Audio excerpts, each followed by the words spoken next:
স্বামীর সাথে যখন আমার ঝামেলা চলছিল, যখন ও আমার কোনো কথা শুনতো না, তখন ওর কথাও আমার ভালো লাগতো না। তখন আমাকে অনেকেই বলেছিল, স্বামীর সাথে বনিবনা না হলে ওকে ছেড়ে দাও, ওর থেকে কত ভালো ছেলে পাবে তুমি। কারণ আমার ভালো একটা জব ছিল, মাস শেষে মোটা অঙ্কের মাইনে পেতাম, দেখতেও সুন্দরী ছিলাম, সেই সাথে শিক্ষিতাও বটে। ওর মতো ছেলেকে আজকে ছেড়ে দিলে কালকে ওর চেয়েও সুন্দর ছেলেকে আমি বিয়ে করতে পারবো। আশেপাশের মানুষ, আমার প্রতিবেশীরা প্রতিনিয়ত আমাকে এই কথাগুলো বলতো, তুমি তোমার স্বামীকে ছেড়ে দাও, খালি খালি তোমাদের সংসারে ঝামেলা বাড়তেছে, এর চেয়ে ভালো তোমরা দুজন আলাদা হয়ে যাও, শান্তিতে থাকো, দেখবে সুন্দর একটা জীবন পাবে। এদিকে আমার ফ্যামিলিও আমাকে একই কথা বলতো, তোর যদি ওকে ভালো না লাগে তাহলে ছেড়ে দে, সুন্দরভাবে নিজের জীবনটা শুরু কর, নতুন করে বাঁচতে শেখ, এরকম অনেক কথা বলতো সবাই। তবে আমার যে স্বামী ছিল তার সংসারের প্রতিও খুব একটা আগ্রহ ছিল না, সংসার করতে কি কি লাগে সেটাও সে জানতো না, এমনকি আমাকে ভালোবাসতো না, 2টা মিনিট সুন্দর করে কথাও বলতো না আমার সাথে। এর কিছুদিন পর রাগ করে বাধ্য হয়ে জেদের বসে আমি আমার স্বামীকে ছেড়ে দিই। যে আমাকে ভালোবাসে না, আমার কেয়ার করে না, আমি তার সাথে কেন থাকবো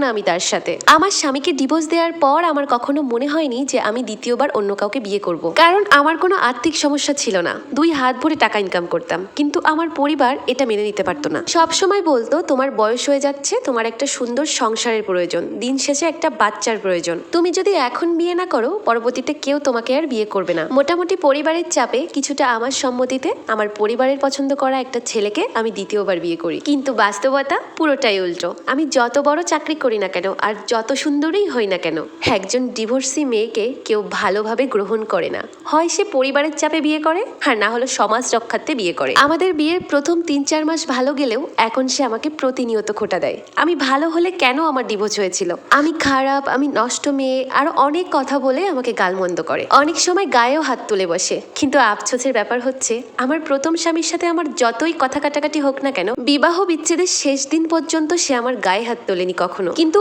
এই সংসারে আমার মুখ বুজে সহ্য করে সারাটা জীবন কাটিয়ে দিতে হবে।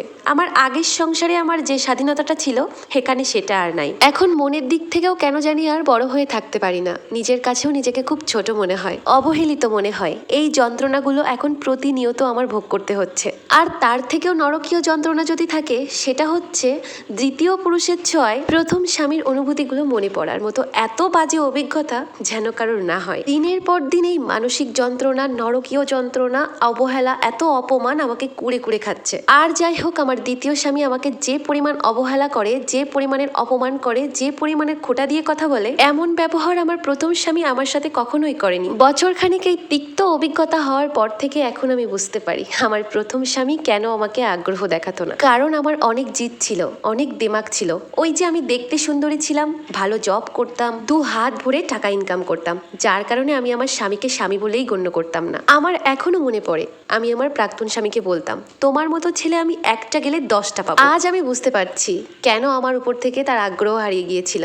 আমার বলা বড় বড় কথা, তিল তিল করে কষ্ট দেওয়া, যার কারণে আমার উপর থেকে তার মন উঠে গিয়েছিল। তো যাই হোক, এই স্টোরিটা কোনোভাবেই আমার লাইফের সাথে জড়িত না, এটা একটি আপুর জীবন কাহিনী। আজ অনেকদিন পর আপনাদের মাঝে একটা স্টোরি শেয়ার করলাম। স্টোরিটা কেমন লাগলো কমেন্টে জানাতে ভুলবেন না। এখন আমি আমার দিক থেকে কিছু কথা বলতে চাই। যে বোন এবং ভাইয়েরা এখনো সংসার ছাড়া চিন্তায় আছেন, তাদের উদ্দেশ্য কিছু কথা বলি। স্বামী স্ত্রীর মধ্যে যদি কখনো ভুল বোঝাবুঝি হয়, সম্পর্ক যদি নড়বড়ে হয়ে যায়, তাহলে সেটা নিজেদের মধ্যে মিটিয়ে ফেলুন।